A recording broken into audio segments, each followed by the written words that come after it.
السلام علیکم ناظرین، میرا نام عامر ہے، میری عمر 14 سال ہے۔ میری فیملی ٹوٹل 4 افراد پر مشتمل ہے۔ ہم 2 بہن بھائی اور امی ابو۔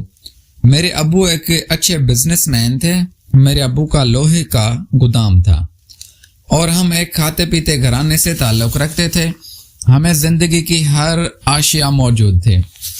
میری بہن میرے سے چھوٹی ہے اور 10 سال کی ہے۔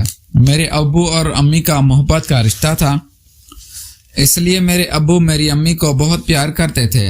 میری امی کی عمر ابھی 40 سال ہے اور ابو کی عمر تقریباً 35 سال ہے۔ ابو امی سے 5 سال چھوٹے تھے۔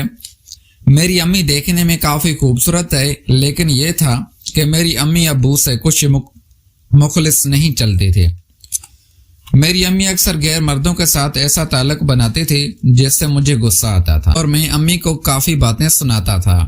میں جب بھی اسکول سے واپس آتا تو کوئی نہ کوئی جوان لڑکا ہمارے گھر سے نکل جاتا اور جب میں گھر پہنچتا تو امی کی حالت ایسی ہوتی کہ امی کو بہت پسینہ آیا ہوتا اور ایسا لگتا کہ امی نے بہت کام کیا ہو اور مشقت کا کام کر کے بیٹھی ہو۔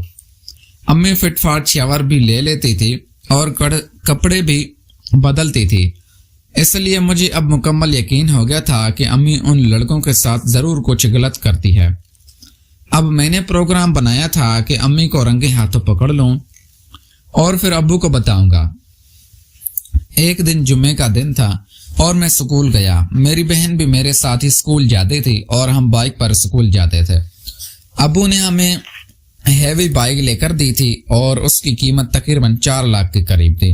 ہم دونوں بہن بھائی بائک پر جاتے تو میں اپنی بہن کو بھی ساتھ ہی لے آتا تھا، لیکن اس دن میرے سر میں کچھ درد تھا، اس لیے میں سکول جانے کے 2 گھنٹے بعد ہی واپس آ گیا تھا۔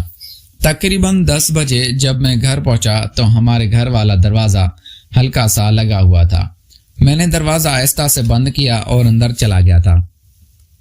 اندر مجھے مکمل سناٹا ملا تھا کیونکہ امی گھر میں اکیلی ہوتے تھے۔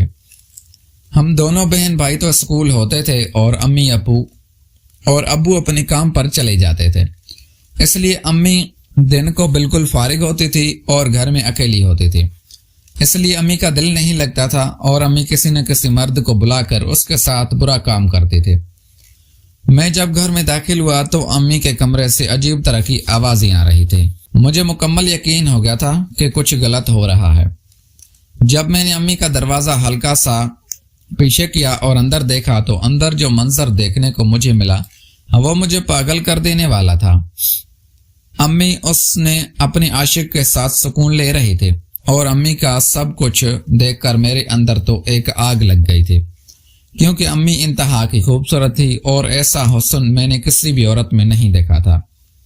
میں اسی وقت ابو کو خوش قسمت سمجھنے لگا تھا اور میرا دماغ خراب ہو گیا تھا۔ اب میرا دل تھا کہ میں بھی امی کے ساتھ کچھ ایسا کروں جس سے مجھے سکون ملے، لیکن میرے اندر کافی شرم و حیا تھی اور میں ماں اور بیٹے کے رشتے کو اچھے طریقے سے پہچان رہا تھا، اس لیے میں نے صبر کر لیا تھا۔ وہ لڑکا بھاگ گیا تھا۔ امی مجھے دیکھ کر معافی مانگنے لگے تھے۔ میں نے بھی امی کو 2 تھپڑ مارے تھے اور کہا تھا کہ اب تم اس کام سے باز نہ آئی تو میں ابو کو بتا دوں گا۔ امی بھی معافی مانگنے لگی تھی اور کہنے لگی تھی کہ تمہارے ابو مجھے اس طرح سے سکون نہیں دیتے جس طرح سے یہ لڑکا مجھے سکون دیتا ہے، اس لیے تمہارے ابو ٹھیک نہیں ہیں اور میری خواہش کو پورا نہیں کرتے۔ میں مجبور ہوں۔ میں نے بھی ابو کو کہا تھا کہ آپ اپنا علاج کرواؤ اور میں نے امی کو کہا تھا کہ میرا بھی دل کرتا ہے کہ میں یہ کام کروں، لیکن آپ میری ماں ہیں اور میں آپ کے ساتھ یہ کام نہیں کرنا چاہتا۔ امی نے بھی مجھے اپنی ایک دوست کا نمبر دیا تھا۔ امی کی دوست بہت خوبصورت تھی۔ میں اس کے پاس ملنے چلا گیا تھا۔ امی نے اس کو فرمائش کی تھی کہ تم میرے بیٹے کے ساتھ وہ کام کر لینا، کیونکہ اس عورت کا شوہر باہر کے ملک ہوتا تھا اور اس سے مرد کی ضرورت تھی۔ وہ امی کی دوست تھی، اس لیے میں اس کے پاس چلا گیا تھا اور اپنی اندر کی ساری گرمی اس کے ساتھ نکالی تھی۔ میں نے اس عورت کو کافی سکون دیا تھا اور اب وہ میری دیوانی ہو گئی تھی۔ جب بھی میرا دل کرتا تھا میں اس کے ساتھ وہ سکون لے لیتا تھا اور مجھے بہت مزہ آتا تھا۔ پیارے دوستو، اگر آپ کو یہ ہماری کہانی پسند آئی ہے تو اس ویڈیو کو لائک کر کے چینل کو لازمی سبسکرائب کریں ملتے ہیں اگلی ویڈیو میں. Thanks for watching.